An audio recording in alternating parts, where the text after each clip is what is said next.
Assalamu alaikum dear student. I am your physics tutor Hafiz Asnali. I hope you are safe and sound by blessing of Allah Almighty. Dear student, आज class second year subject physics chapter number 14.2 chapter number 14। आज हम इस article से related MCQs discuss करेंगे और 14.1 और 14.2 numerical discuss करेंगे। पहले इसके एमसीक्यूज है what the Bob of simple pendulum is eight extreme position it's kinetic energy. कि एक्सट्रीम पोजीशन के ऊपर एक बॉब जो है सिंपल पेंडुलम का बॉब है, वो जब एक्सट्रीम पोजीशन पे जाता है तो उसकी काइनेटिक एनर्जी क्या होती है। तो एक्सट्रीम पोजीशन पे वेलोसिटी ज़ीरो होने की वजह से काइनेटिक एनर्जी ज़ीरो होती है। दूसरा पॉइंट है which expression is correct for time period of simple pendulum. Time period of simple pendulum के लिए कौन सा एक्सप्रेशन ठीक है। Time is directly proportional under root length of pendulum. Time is directly proportional inertia. Time is directly proportional to the mass of the bob. Time is directly proportional gravitational acceleration.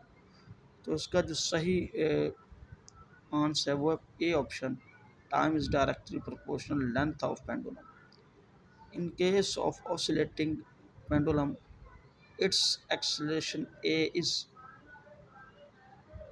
Oscillating pendulum case में acceleration जो है वो directly proportional है theta के, जो angle बनता है theta के डायरेक्टली प्रोपोर्शनल रहता है।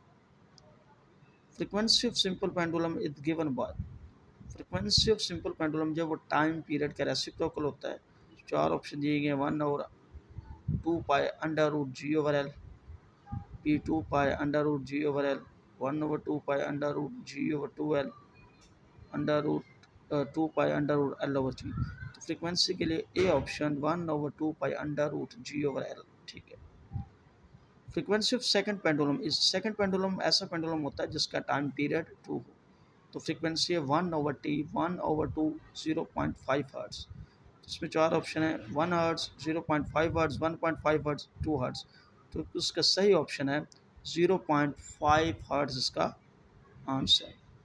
If amplitude of simple pendulum is increased by 4 time the time period will be. अच्छा जी, पेंडुलम का एम्पलीट्यूड, सिंपल पेंडुलम का एम्पलीट्यूड देखें तो बॉब का मीन पोजीशन से डिस्प्लेसमेंट एम्पलीट्यूड कहलाता है। अब अगर हम कहते हैं टाइम पीरियड की बात करें 2 pi under root L over g, length and gravitation acceleration. Time period के दो ही पैरामीटर हैं, एक लेंथ ऑफ पेंडुलम में gravitation acceleration.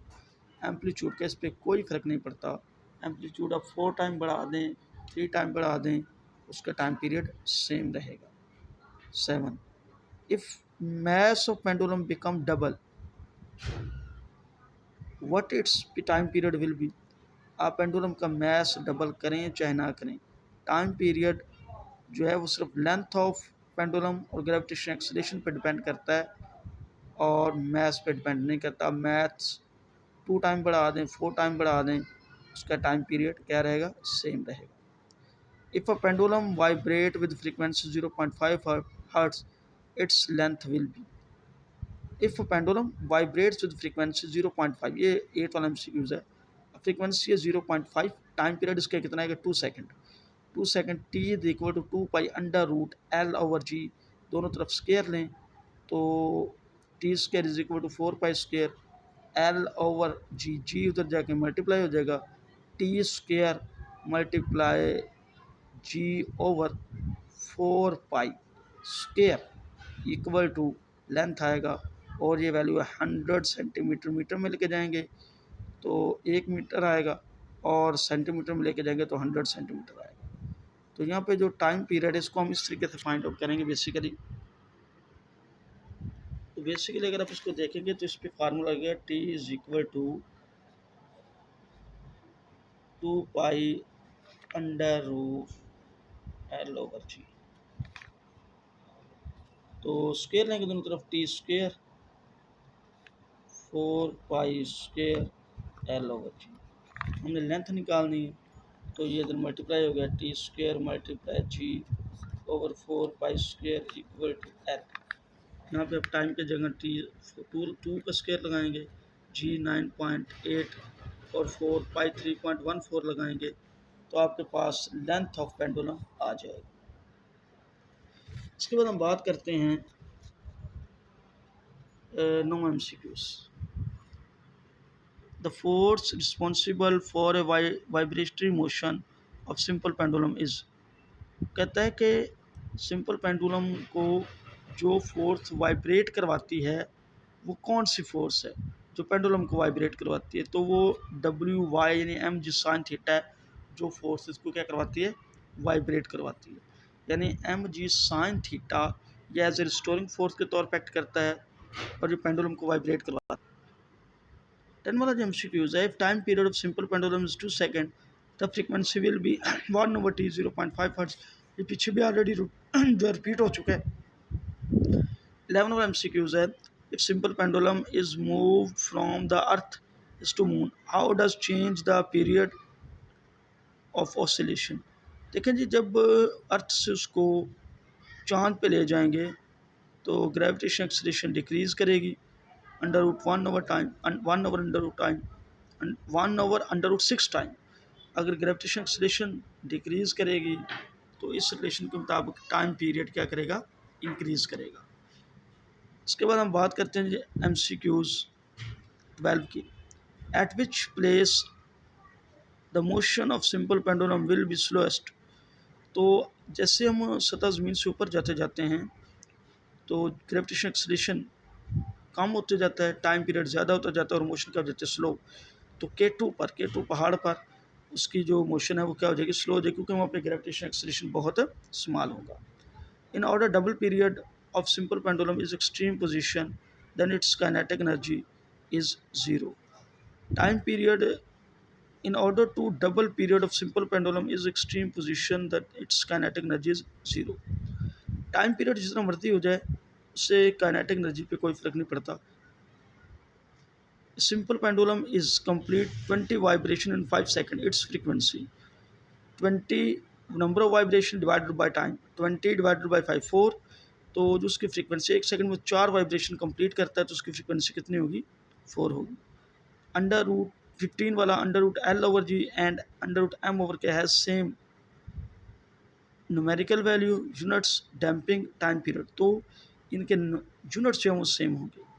If the length of simple pendulum is doubled then its time period become under root 2 time.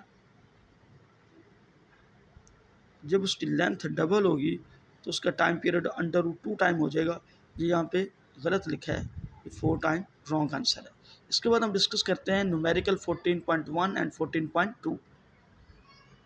14.2 numerical जो है, particle executing simple harmonic motion has an angular frequency of 2 radian per second determine frequency and time period. देखिए angular frequency है 2 radian per second, हमने linear frequency find out करनी है time period. अब angular frequency होता है 2 पाई F. अब angular frequency क्या है, 2 रेडियन, 2 से 2 कट गया तो 1 radian is equal to pi F. अब पाई इस साइड पे मल्टीप्लाई हो रहा है, दूसरी साइड पे क्या हो जाएगा, डिवाइड हो जाएगा। तो अब देखें फ्रीक्वेंसी है 1 ओवर पाई। अब पाई जो है इसकी वैल्यू पुट करें 3.141 डिवाइडेड बाई 3.14, ये आता है 0.318 हर्ट्ज। टाइम पीरियड निकालना है, टाइम पीरियड है 1 ओवर एफ। अब 1 ओवर एफ अगर आप यहाँ पर फ्रीक्वेंसी की वैल्यू पुट करें तो फ्रीक्वेंसी है 1 ओवर पाई, ये पाई बटे का बटा ऊपर चल जाएगा तो टाइम पीरियड है पाई कितना 3.14 सेकेंड। तो इसमें हमें एंगुलर फ्रीक्वेंसी दी गई थी, हमने लीनियर फ्रीक्वेंसी जो कि हमारे पास आ रही थी 0.318 और टाइम पीरियड पेंडुलम का जो कह रहा था 3.14, उसको हमने कैलकुलेट किया। अब हम बात करते हैं न्यूमेरिकल 14.2। एग्जाम्पल 14.2 में उसने कहा कि what is the length of simple second pendulum, कि सेकंड पेंडुलम की लेंथ क्या होगी। Also find its frequency at place where the value of g is taken to be 9.8 metre per second. पहले तो उसने कहा कि सेकंड पेंडुलम है उसकी लेंथ क्या होगी और फ्रीक्वेंसी फाइंड आउट करनी है जब हमने ग्रेविटेशन एक्सीलरेशन 9.8 सेकंड लिया हुआ। तो यहाँ पे देखें जी आपके पास है जी टाइम पीरियड 2 सेकंड, टी